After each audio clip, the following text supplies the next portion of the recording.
Hi, I'm Sally Lehman, and I'm with The Advocate. Today, we're speaking with Nick Kurth, Benton County's manager for the Justice System Improvement Program. Hi, Nick. Thank you for being here. My pleasure. So, have you worked for Benton County for long? No, not relative to some. 2 years coming up in June.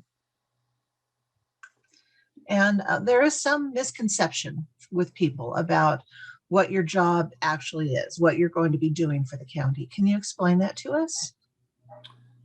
Yes. Well, I am the Justice Systems Improvement Program Manager. So it is my responsibility to coordinate about 7 sub-projects that are all part of this larger program, and that includes facilities and supporting programs, communications, site selection, the historic courthouse, as well as state funding programs. And so ultimately putting all these together for a bond measure anticipated for May of 2022, but also for interim progress along the way. Right. Wow, you have your hands full. I have my hands full. There are 4 facilities under consideration for improvement or replacement: the correctional facility, the courthouse, the crisis resource center, and the sheriff's station. Are all of these being considered as a package deal or separate entities? Well, and I'll actually throw one more facility into the mix, which is the historic courthouse as well. So really all 5 are under consideration, but you did name the primary 4 that comprise the justice system. The only 2 that are really baked into what we plan to go to voters with are the correctional facility and the crisis resource center. Now that said, whether the crisis resource center is a greenfield project or a remodel of an existing structure, that hasn't been determined. But ultimately, the voters and even I should just say the public in general will decide which of those facilities get advanced to a bond measure. And I'm about to kick off, or the county is about to kick off, a very broad public engagement and outreach period beginning this summer that will ask those very questions. So what research has been undertaken to arrive at the current set of options for these various improvements? Yeah, well, that's something that I think the county has invested in heavily. So it began way back in 2017 when the county and the Board of Commissioners commissioned an assessment of the entire criminal justice system. And that was published in January of 2019. It's on the website. If you search on justice system on the Benton County website, you will find your way to it. It's about 140 pages of study and recommendations. And that really became the foundation for the next phase of this program, which is what I'm managing. The second phase is what we call pre-design. So we're now designing what we hope to build, what we want to build. And so that effort is being, the assessment was conducted by a consultant called CGL, who that's the type of work they do. In this second phase, pre-design, we've hired a DLR group, which is a design and engineering firm, to do many of the tasks associated with facilities and site selection that have put these facilities on the up for consideration. Okay, so which of these different places are you considering actually replacing? Well, at this point, we're considering replacing all 5. Now, that's probably not financially possible, And I think you're aware that, and I've shared this publicly, that we're roughly shooting for a bond measure amount of 100 million. We'd like to stay under 100. We're looking for ways to dramatically reduce it. But ultimately, when we go through this public engagement process this summer, the community will say what's worth having and what's not. And so we could potentially end up with a correctional facility and crisis resource center, or we could potentially end up with a new courthouse as well. We could have that plus a law enforcement building for the sheriff's department. So again, that decision will be made based on public feedback. Aren't repairs being made to the historic courthouse already? Well, I would say the historic courthouse is being maintained. I think that's probably more accurate. But the repairs that are contemplated really relative to continuing to use the courthouse in a safe manner are much more substantial. Seismically, that structure is not safe. And so, if the county wants to continue to use the courthouse for a justice systems purpose, the Board of Commissioners has pretty much decided that the seismic upgrades are necessary. There's other upgrades that really are necessary as well. And so but that needs to be, we need to test that with the public. Because frankly, for instance, if you were to have the DA, the district attorney in a new courthouse versus housing the district attorney in the historic courthouse, it's a less expensive solution. So currently, Benton County has a temporary jail. How long have we had a temporary jail? Well, the temporary jail was built in 1976. And so we're at 45 years. If the bond measure passes, and I hope it does, we're looking at about 5 years from now to doors open on a new facility. So we will have gotten 50 years out of our temporary jail, which is pretty amazing. But it's amazing in that we've gotten by with the very limited capacity. Buildings are meant to last 50 years, generally 40, 50 years. But the fact that we've gotten by with the limited capacity dating back that many years is amazing. Surprising, and our metrics reflect it. And the population has grown since the temporary jail was put in place. Yeah, I'm not a population expert. I did a little research in preparation for today, but when it was built, we had roughly 60,000 people in Benton County.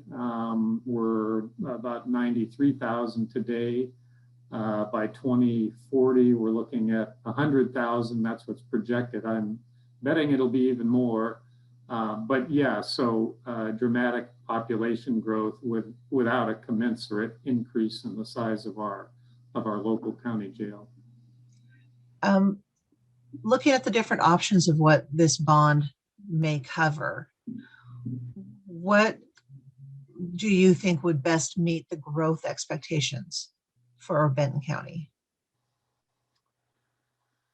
Well, do you mean relative to the correctional facility, or do you mean as all of the facilities? Just all of them. When we consider the 5 buildings that you're talking about, and we're looking at the growth curve that we're looking at, which options really are going to be the best payoff? Mm-hmm. Right. Well, frankly, all of the facilities that are under contemplation are terribly antiquated and or bursting at the seams in terms of capacity. And that's not just the jail. The current law enforcement building that is jointly occupied by the sheriff's office and Corvallis Police Department, is just, literally bursting at the seams. And, Corvallis is looking at solutions. We're looking at a solution. And so were we to construct a new law enforcement building, that's really a boon to the city as well, because they would stay in the current location and it would be sufficient in size. So it solves two problems there. The courthouse, of course, is, the historic courthouse was built in 1888 and terribly undersized, not ADA compliant, needs lots of mechanical, electrical and plumbing upgrades. And then add to that, it's not seismically safe. So, it does not serve the county's needs anymore as well.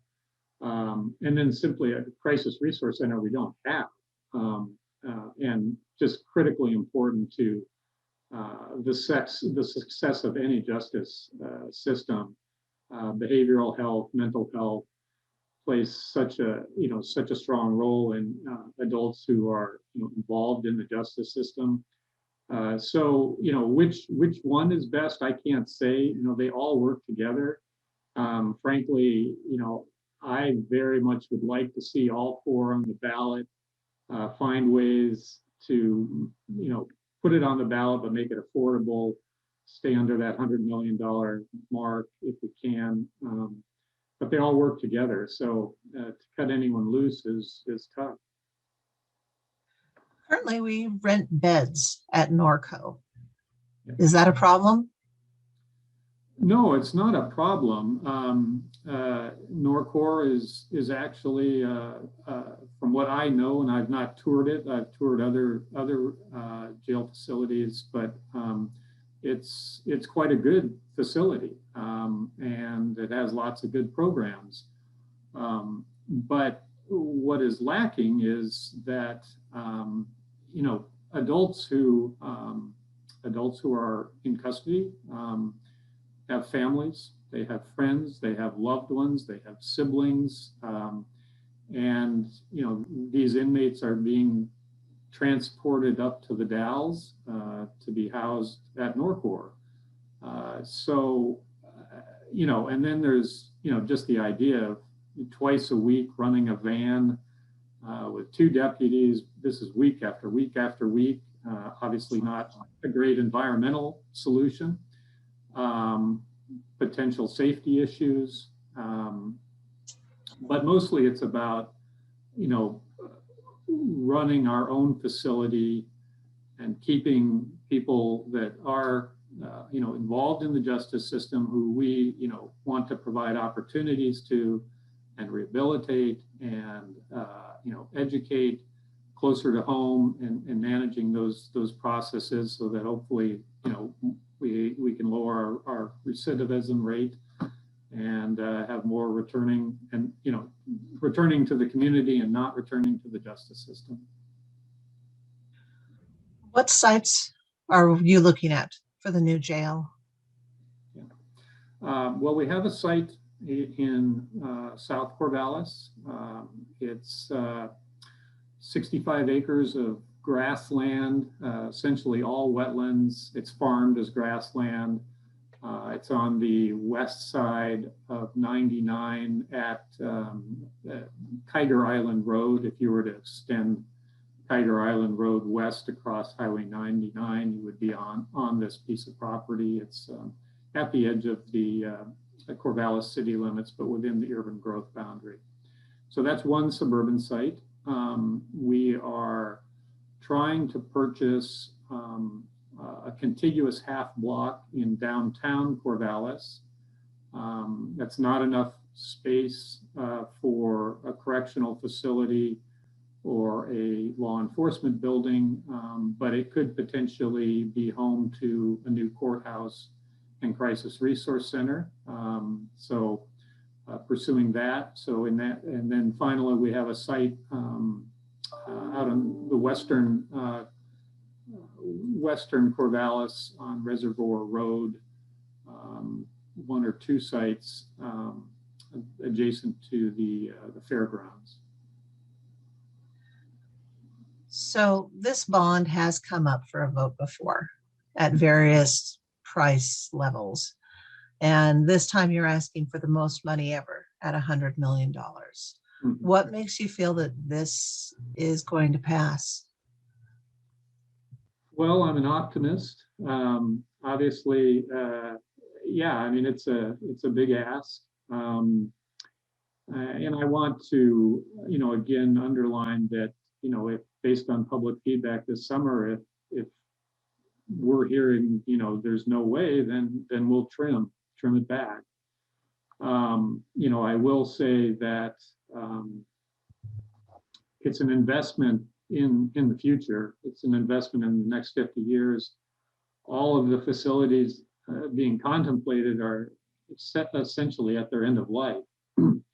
So, we're going to have to cross this bridge one way or another in the near future, whether it's, a la carte and one piece at a time or all together. Let's see, I'll stop there. All right. Thank you, Nick, for your time. And thank you for our listeners and readers for their time. Have a good day.